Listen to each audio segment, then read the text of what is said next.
On this episode of Tips from the Top Floor, we'll take a closer look into ND filter systems, and to make sure you have ample time to practice until this summer, I'll do an early start and talk about how to shoot a solar eclipse. Also, if you send in a question, I will send you a little surprise. This episode is brought to you by a sponsor and by listeners like you. Thank you so much for your support on Patreon. This is Tips from the Top Floor, episode 777 for Thursday, May the 25th, 2017. Tips from the top floor, tips from the top, alright, from the top floor. Alright, here we are. This is Tips from the Top Floor, episode 777. Yay! 777. Germany, you call this a Schnapszahl, which is a, Schnaps number. It's a, whenever you have several same digits in a row, then supposedly you have to drink a Schnaps, which I'm not going to do right now, but that's what we do. Hey, hello, welcome. I'm gone. This is a pre-recorded episode, which it's funny to say because every episode of a podcast is pre-recorded. But yeah, apologies for not getting one out to you last week. I wanted to pre-produce that, but it just didn't work out. I had this huge, massive to-do list before we left for Svalbard, which is where we are right now. Monica and I and 18 other people on that ship, plus a handful of crew, and we are sailing around this northern island up, or archipelago up between Norway and the North Pole, and it has a very small population. I think the entire place has 2,500 people, of which 2,000 people live in Longyearbyen. Probably not pronouncing this right, which is the main city/town. And we are on a ship, and we're gonna do a wildlife expedition up there, which means I'm offline. I'm not online. There's no internet up there. Well, there is in Longyearbyen, but as soon as you're on the ship and out on your expedition, there is nothing. So, well, I think there's a satellite phone on board, and I think you can use it for like, I don't know, $5 a minute. I don't know. So for emergencies, yeah, but that's pretty much it. So I'll return with interesting stories, I'm sure, and a lot of photos and some video, and I will do my best to document this as good as I can and bring that stuff to you. Let me see. What are the things that have moved me over the last few days? Well, the one is there was this thing that went through the news of, like, for film photographers that everyone got excited about. That is that the Fuji GF760 6x7 medium format film camera is back, because B&H Photo has that in stock. And yes, it's true, they have a new stock, but it doesn't mean that Fuji is actually producing that, unfortunately. I was like, yay, someone's doing the right thing, but no, they're not. Looks like, as far as I could find out, B&H Photo just found a few unsold boxes in one of the warehouses, and put them on sale. So it's new stock, but it's old new stock. So too bad, because Fuji stopped making that camera in 2014, and everyone was sad about that. So here we go. Speaking of shopping for gear, here is a question by Ron. Hi, Chris. Long-time listener, and I actually promised you a question a few years back when my son wrote an article on you. So here's the question. We're actually going to Yellowstone over the summer, and I was wondering, do you have some good recommendations of getting some ND filters or graduate filters, polarizer filters for my camera that are inexpensive but decent quality, because I'm just a hobbyist. So any suggestions I would much appreciate. Thanks. Bye. Thank you, Ron. Let's try to take this apart. So you want a recommendation for ND filters, and you don't want this to cost too much, which I could completely appreciate. First of all, it's okay. Let's explore a few things around that. A few things to consider when it comes to ND filters. First of all, ND filters might introduce a color cast into your photos. So that's one of the things to look for. And it's pretty simple why that happens. There's a visible spectrum, and to be neutral, the ND filter has to cut back every part of that spectrum equally. And that's harder than you think. And I guess the secret is in the formulation of like those dyes that they put in the glass or in the polycarbonate. And even if you can't see the color cast with your naked eye, it will become pretty apparent when you take, I don't know, a 10-stop ND filter and expose a scene for a minute instead of just like 100th of a second.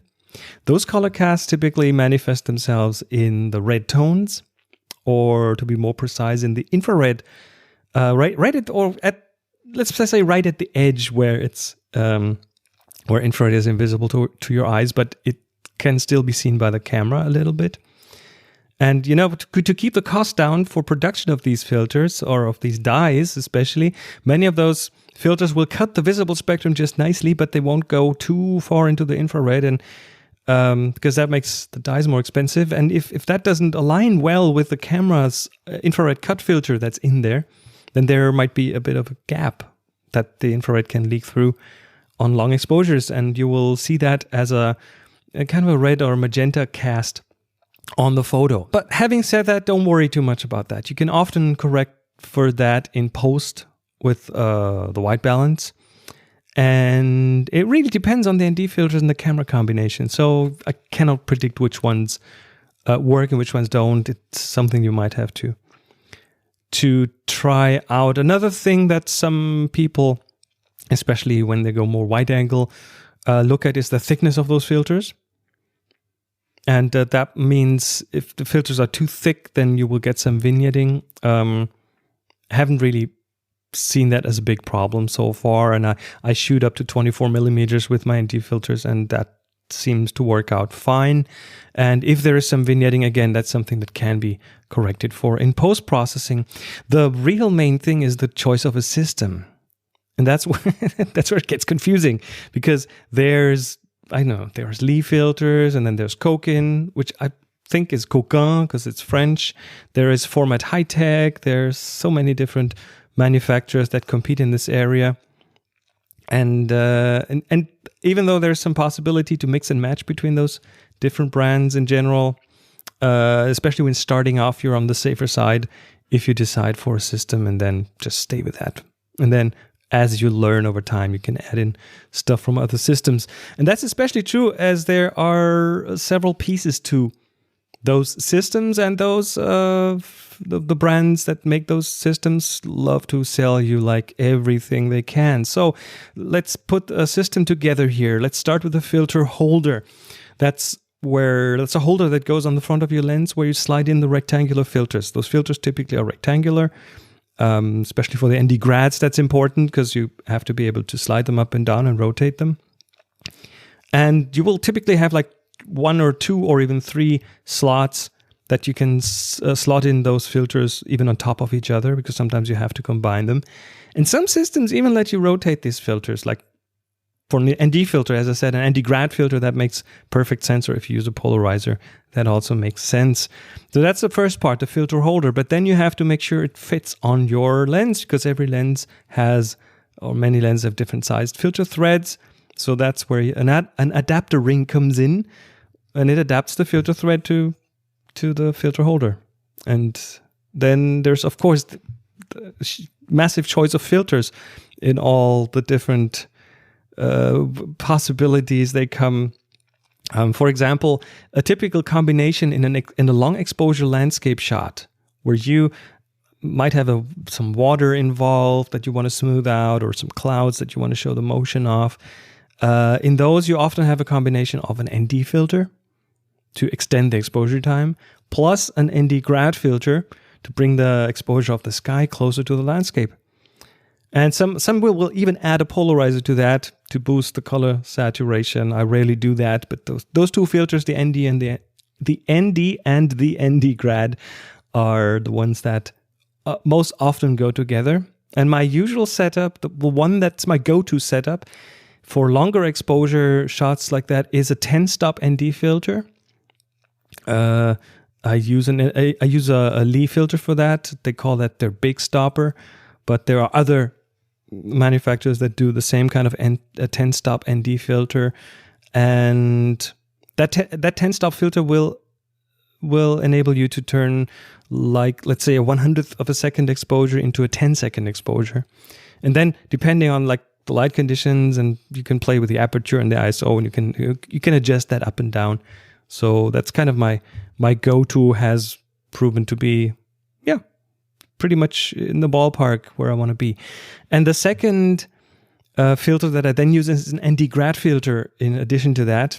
And I do mix and match. I use a High-Tech 100 graduated filter. High-Tech, HITECH.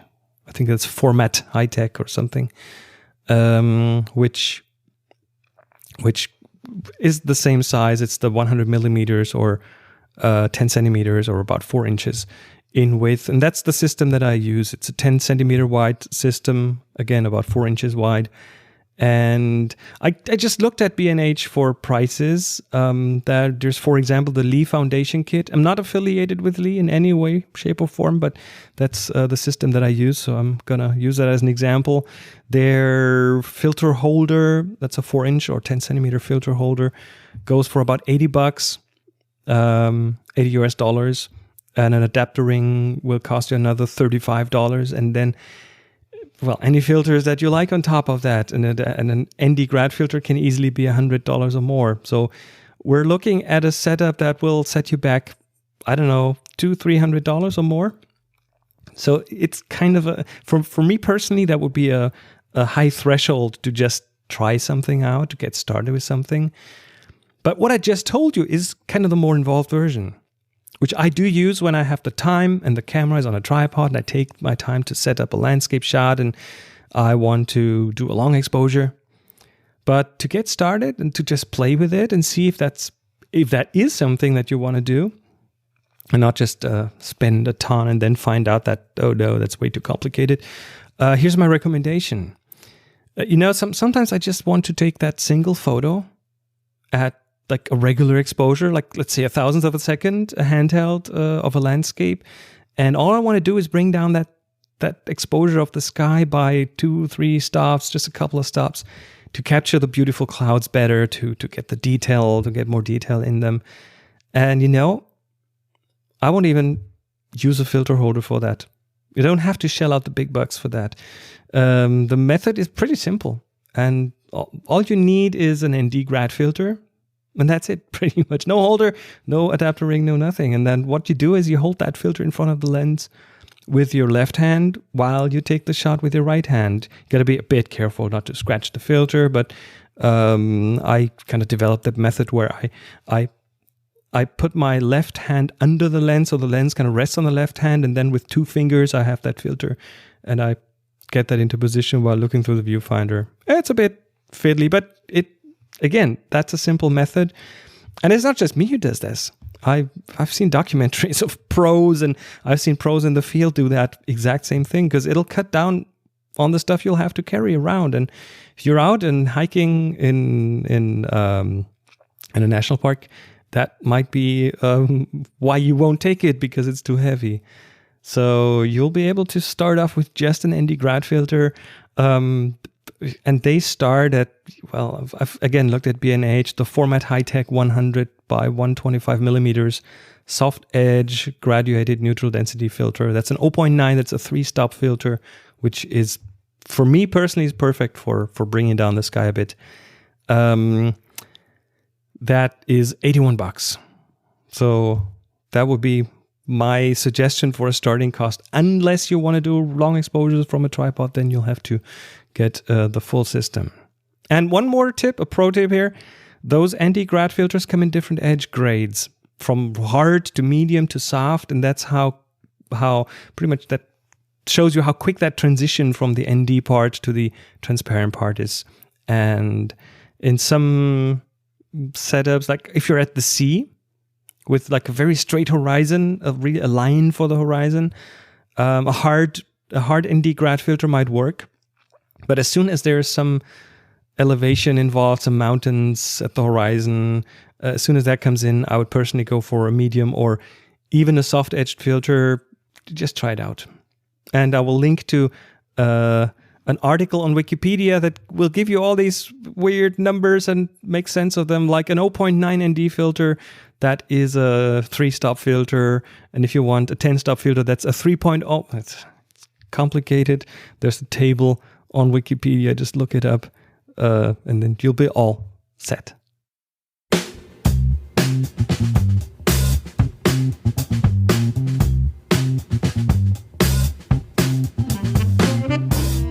Hey, you know what? This episode wouldn't be possible without the support of advertisers like Skillshare, for example.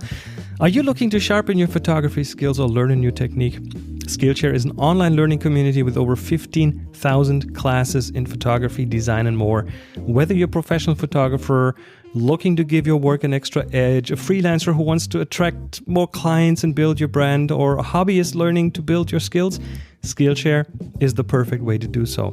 Take classes on everything from photo composition to advanced After Effects from teachers with years of experience, including notable photographers such as Trescent, Chris Burkhardt, and Andre Wagner. And last time I told you about the one video class that I took that was about food photography in restaurants, and I watched that and I really liked it, and then I thought that was it. But now there's the cool thing that I just discovered. There's a project gallery with these projects, and there are students who took that class who now upload their results and then the stuff they achieved after watching that class to that gallery, and they share the work with everyone else. It's a great system. It creates a great sense of community, and it does a lot to keep you engaged. I really like that. Anyway, you get unlimited access to all of Skillshare's classes for one low monthly cost and never pay per class again. Best of all, Skillshare is giving all listeners of Tips from the Top Floor a full month of unlimited access, absolutely free. Just go to Skillshare.com/tips to redeem your free month. That's Skillshare.com/tips. Skillshare.com/tips. Thank you so much for the support.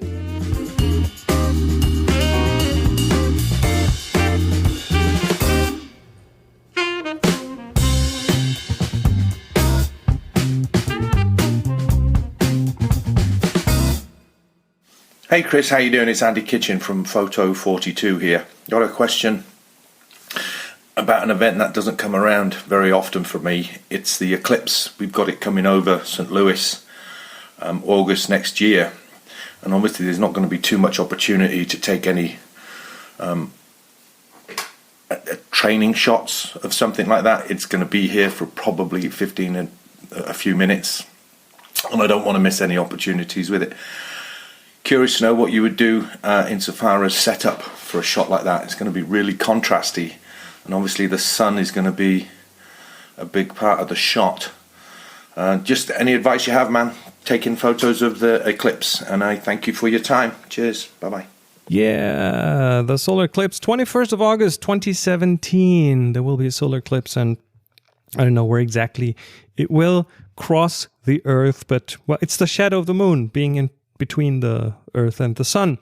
And for inspiration on compositions and what to do there, do a Google image search. You will find a ton of image suggestions of what to do with that photography. There are like pictures of the corona, which is like when the moon is directly in front of the sun, and you have that ring on the outside, which is beautiful. Or some have multiple shots next to each other that like show the phases of different parts of that solar eclipse.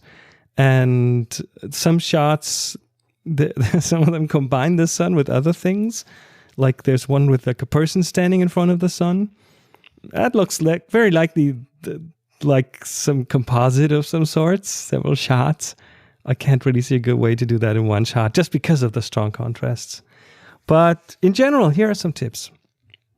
To get the sun in the shot at some decent size, you will need a very long focal length. Yeah, we're talking on a full frame camera, 1,000 to 1,500 millimeters. Yeah, that's a lot. Also, as much as you don't want to look straight into the sun, you don't want to photograph straight into the sun without any protection for the camera, especially with a long telephoto lens that concentrates a lot of the energy on your sensor. And for that, you will need something to cut down the brightness. And that is, yeah, an ND filter. Now, your 10-stop ND filter, that won't be strong enough. ND filters for solar photography are typically in the range of some 16 or 18 stops. Now, if you have a 10-stop filter, those ND filters are additive. So if you stack a 10-stop filter and an 8-stop filter, that'll be equivalent to an 18-stop filter. The only potential drawback of that approach is that you now have added in 2 more reflective surfaces that the sun might bounce back from. And that might decrease the image quality by adding some unwanted ghost images. So that's just something to keep in the back of your mind. I would also personally stay away from variable ND filters. I've seen some on sale that you can like adjust the strength. I've never really found their image quality satisfying. I never used them in the solar photography context, but yeah, in general, I'm not a fan of these. You just go online to the photo dealer of your choice and search for solar filter or solar eclipse filter, and there will be a lot of choices there. And there's also a cheaper option. Instead of going like for a glass ND filter, there are also specific solar filters made from thin film, like a mylar film that is coated with something that work quite well. And I've actually seen astrophotographers with telescopes use those, but they are also, you can use them on your camera. They're reasonably priced. I just looked online. There's some that go by the name Daystar. I've never tried them. They sell for around $30. They have, you might know these from like solar eclipse glasses that you can buy, these cardboard glasses with a film in. It's the same stuff. So those filters for the camera, they have like a cardboard tube around them that you just put around the lens. And I don't know how good those specific ones are, but I don't really doubt they'll do. I think they'll do in a pinch. I've even seen professionals use these film-based filters. You might want to give those a try. And you can find them under, like, if you search for solar film or solar film filter. Oh, and regarding practicing, you won't have to wait for the solar eclipse to practice shooting one. No. You can practice anytime the sun is out. And that's because the solar eclipse means that only parts of the sun are like temporarily obscured by the moon. But the parts that are not obscured, they will still be as bright as the sun is. They are the sun, right? So yeah, you can pretty much practice directly in bright sunlight. I personally prefer to compose those shots using live view and not looking through the viewfinder, especially not an optical viewfinder, and that's mainly to protect my eyes. If you want to use the optical viewfinder, I'd suggest you make sure you only do that with the filter safely fastened to the lens, so your eyes are not in danger. And if you're using one of those thin film filters or any other filter, make sure it doesn't have scratches or holes in it. Protect your eyes. So go out and practice when the sun is out, so you are ready in August.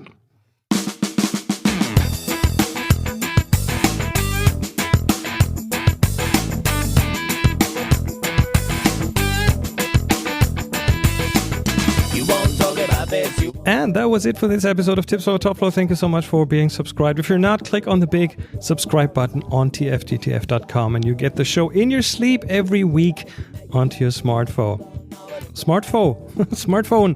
And guess what? I'm about to run dry on your questions. So here's my plea for you to help me out. Is there anything photographic that you've always wondered about? Or did you have, a photographic revelation that you can't wait to share? No question is too small for this show. For every question you ask, there are a whole bunch of other listeners who are happy because they wondered about exactly the same thing, but were too afraid to ask. So if you record your question and send it to me, you're instantly my personal hero. And it's easy too. Any voice memo app on your smartphone will do. Record it, send it to voice@tfttf.com, and you're golden. And as a little thank you, everyone who sends in a question within the next 2 weeks and that I will use in the show will get a Tips from the Top Floor sticker. Yep, a sticker. Here are the conditions. First, it's got to be a recording, no written questions, and it has to be before the 10th of June 2017. You'll have to send the question to voice@tfttf.com, and of course make sure to include your address, including the country, and I will send you a sticker. And if you are one of those amazing people who left an iTunes rating or a review, I thank you from the bottom of my heart. It's the best way to help others discover the show and keep this community growing. Thanks again. Music for the show is done by Jeff Smith, silent partner, and Hans-Peter Kagerud. Publishing by Release Pixie, Matt, Rev, Sitar Armstead, Slack Imitations handled by our CIO, Russ. My name is Chris Marquardt. Follow me on Facebook and on Twitter at Chris Marquardt. That's Chris MarQuardt. And of course, as always, go out and take amazing photos. Be nice to each other.